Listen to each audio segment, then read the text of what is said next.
লামিয়া আসো আসো, আরে খুঁজতেছে। সুপ্রিয় বন্ধুরা, প্রায় 10-12 দিন পূর্বে এই কুকুরটি চাঁদপুর শহরের মিশন রোড রেল ক্রসিং এলাকায় প্রায় 5-6টি বাচ্চা ফুটান। স্থানীয়দের কাছে জানা যায় যে গত দুদিন ধরে কে বা কারা সকলের অজান্তে তার বাচ্চাগুলো সেখান থেকে সরিয়ে অন্যত্র নিয়ে ফেলেন, কিন্তু সেই বাচ্চাগুলো মারা যায়।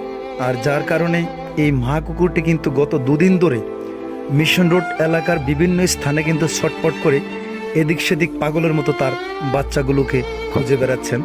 আপনারা দেখতে পাচ্ছেন সে কিন্তু এদিক সেদিক ছুটাছুটি করছে এবং তার বাচ্চাগুলোকে খুঁজে বেড়াচ্ছে।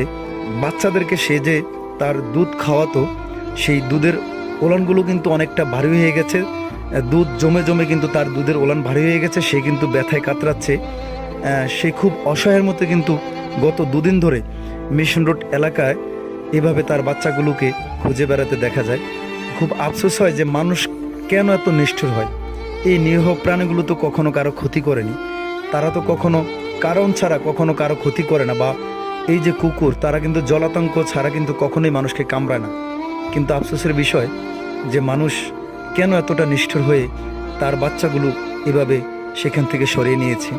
তো আমি সকলের উদ্দেশ্য বলবো যে যদি আপনারা এমন কেউ থেকে থাকেন, সেই ভাইরাল কুকুরের মতো যদি কোথাও আপনারা ছোট ছোট কুকুরের বাচ্চা পেয়ে থাকেন, তাহলে মিশন রোড মোড়ে এসে এই কুকুরটির দুধ দিয়ে সেভাবে সেই ভাইরাল কুকুরের মতো আপনারা ব্যবস্থা নিয়ে তার কোলে হয়তো 2-1টি বাচ্চা ফেরত দিতে পারেন। তাহলে হয়তো এই কুকুরটি তার ব্যথার যন্ত্রণার থেকে অনেকটা মুক্তি পাবে।